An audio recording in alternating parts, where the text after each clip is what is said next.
So, we have thought that we might engage in some descriptive experience sampling here with you as a participant, and you're a volunteer, and our goal maybe is we'll put this up on my website, but the sort of the rules of the engagement there are is that we'll do a couple of them before we put them up there, so that you can have the right to say, well, I changed my mind, I don't think that's a good idea. Okay.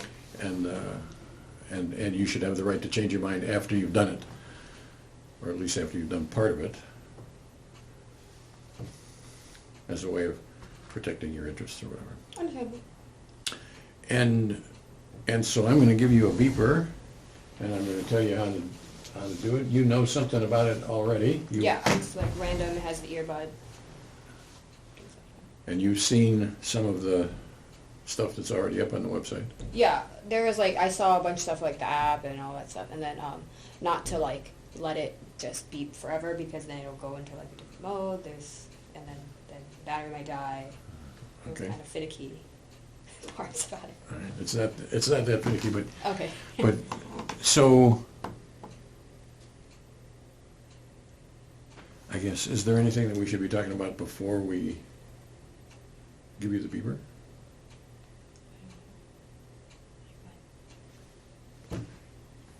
So what do you expect to find?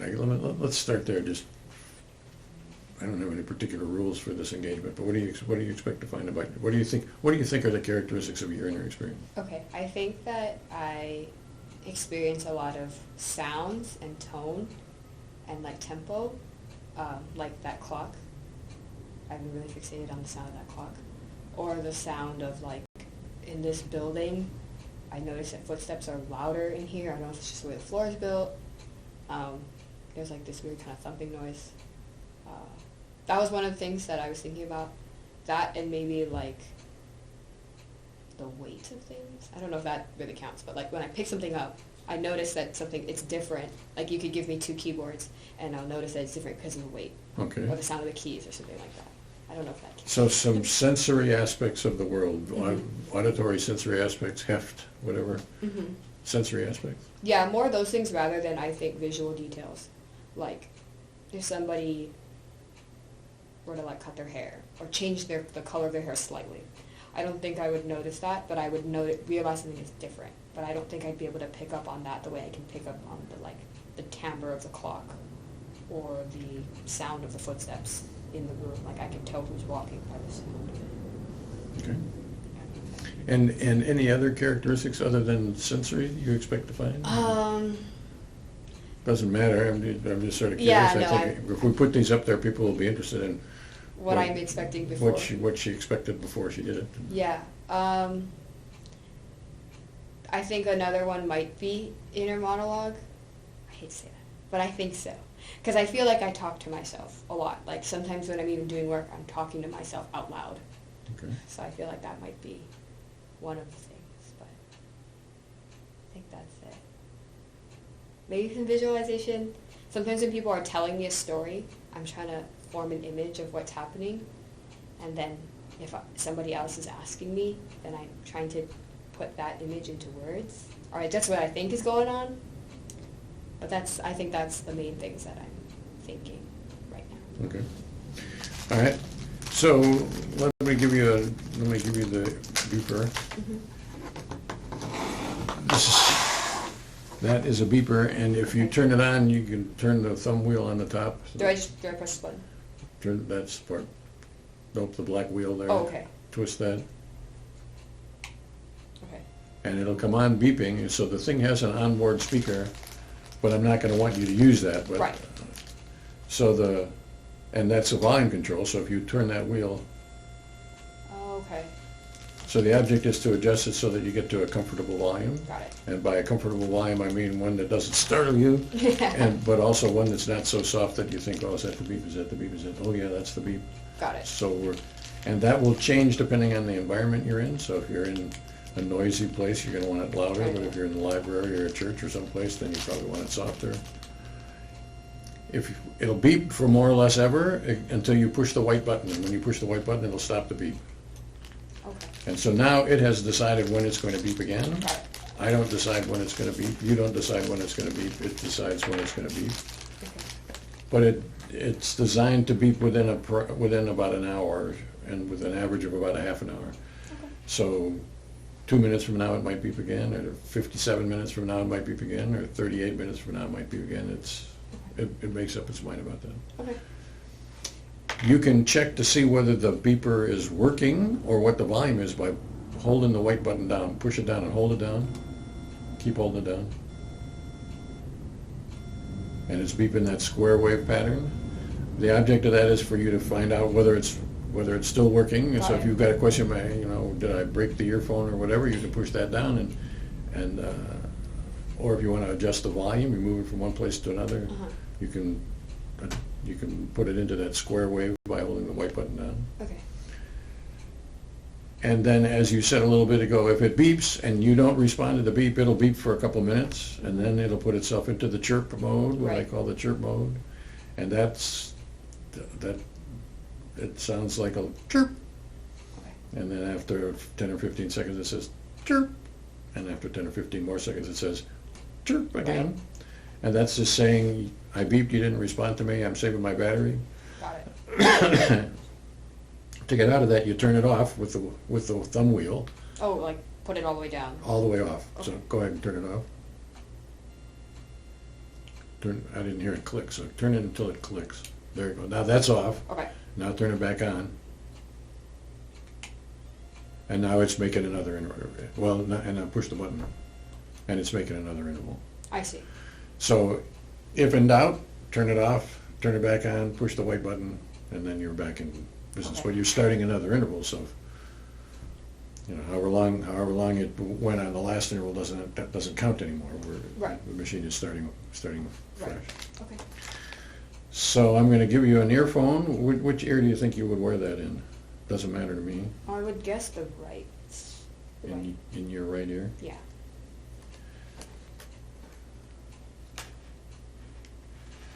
So if it's going in your right ear, the hook thing goes behind your ear, so this is going to go on like this. And this will bend and you can make it sort of comfortable, so And then plug that into there. Put the other end in your ear and make it comfortable.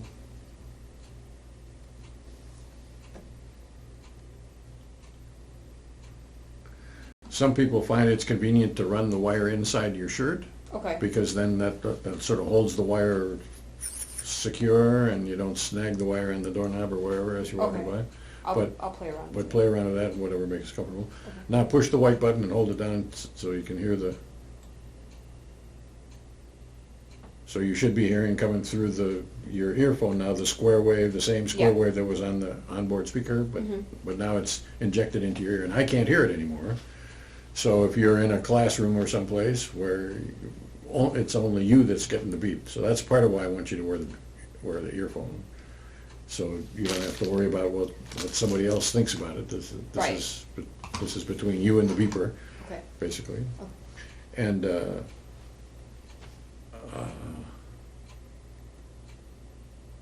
And the other thing is that when you inject the sound directly into your ear, it's easier to decide when exactly the beep is. Yes. And that's an important part of this process because inner experience, it turns out, changes pretty quickly.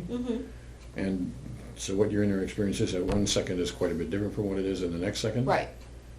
And so we want to be pretty precise about when the beginning of the beep actually is. Sorry.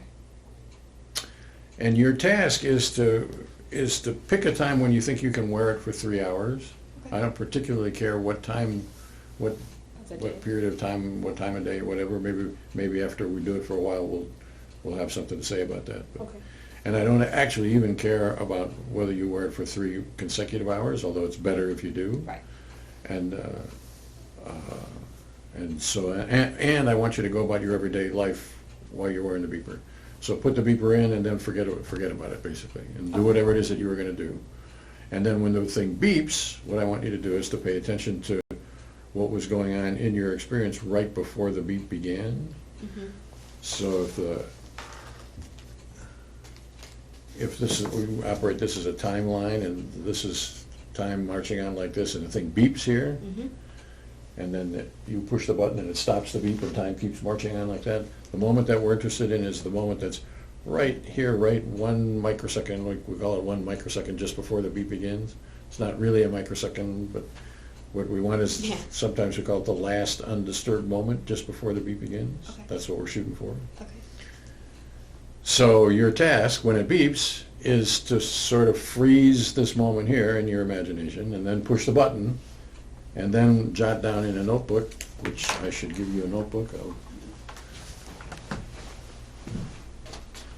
So you would want me to specifically write it down rather than? I don't care, actually. Oh. If you would you prefer to put it on your phone or whatever? Well, I was wondering, like, if I happened to be in a situation where I couldn't get to the pen and book fast enough, like if I could just record it on my phone and then write it down later, like exactly what I said. That'd be fine. Okay. You can do the whole thing auditorily if you want. Record on your phone or whatever. I don't really care how you do it. Okay. I don't care about that much about how you do it. Okay. Whatever is convenient for you. Okay. Most people find writing it down is Yeah. the most convenient thing to do. I'll probably want to write it. I was just thinking, like, in terms of just that was kind of more of like a specific scenario kind of situation that I was asking for. Yeah. And I've sampled with some people for whom it's a good idea to do it all auditorily. They don't write very well. Or I sampled with a guy who was a potter, Mhm. and Yeah. and so I had to Yeah. build a deal so that he didn't have to get his hands clean to write something Right, down. But as for the most part, I think it doesn't much matter. Okay. What matters is that you wear the earphone, because that's how you get the fast rise time of the signal, so Mhm. that's important. And that you pay attention to what's going on right before the moment of the beep.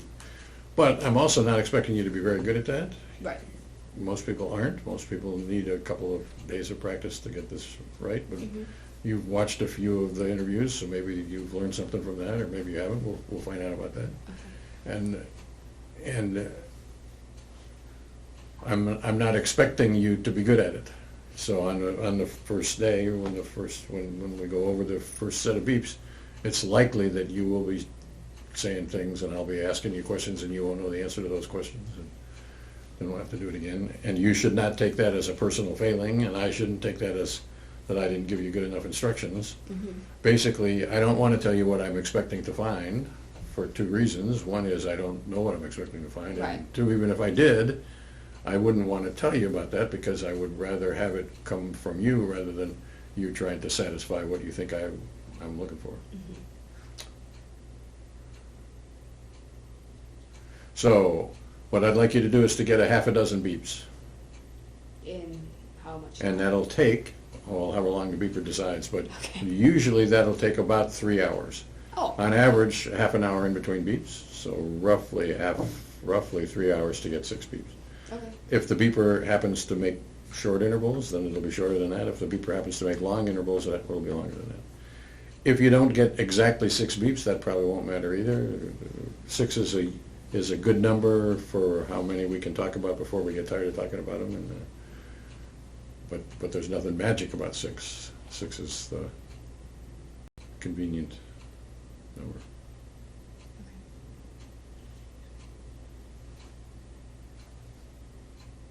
And that, I think, is sort of enough about the instructions, unless you've got questions. Not right now, I don't think. If you have questions, you can feel free to call me or email me or whatever, and I'll be happy to answer those questions. Mhm. Or we can just figure that out on the first day. You do it the best you can, and then we'll talk about it as we go. Okay. So, I just thought of one. What is like the interval between? I believe on the videos it was like a week, or was it the next day? So I was a little confused, but yeah. What I want us to do is to figure out when we're going to meet next. Got So it. when we're going to talk about these beeps, Okay. and then I want you to get the beeps in the 24 hours just before that. Got it. So if we were to decide, for example, to meet next Thursday, then I would want you to wear the beeper either on Wednesday or Thursday morning. Okay. If we were to decide to meet next Monday, then I'd want you to wear the beeper on Sunday or Monday morning or something like that. Okay. Basically, what I found is that the fresher the beeps, the better. Right. And it usually doesn't much matter to, like, I think you can sleep on a beep one time. But if you sleep on it 2 times, people have a hard time remembering. Okay. So sometime within one waking cycle before we meet the next time. Okay, that makes sense. Okay, so I would, in theory, be wearing it all the time. Got it. If you want to wear it to practice how you're going to deal with the earphone and whatever, you should feel free to do that.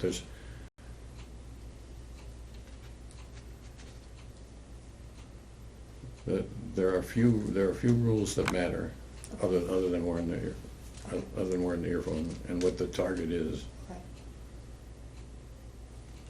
So, other questions? I guess, yeah, like, I was thinking of, like, just trying to practice with it today at least, just to kind of, like, get used to, Fine with me. yeah, hearing it and maybe going off and seeing how that works. The interval hasn't gone off yet, but I don't think we've been here too long, so that's probably why. Yeah. When I do practice with it, should I write anything down or should I just let it go and then turn it off? Like, what should I do about that?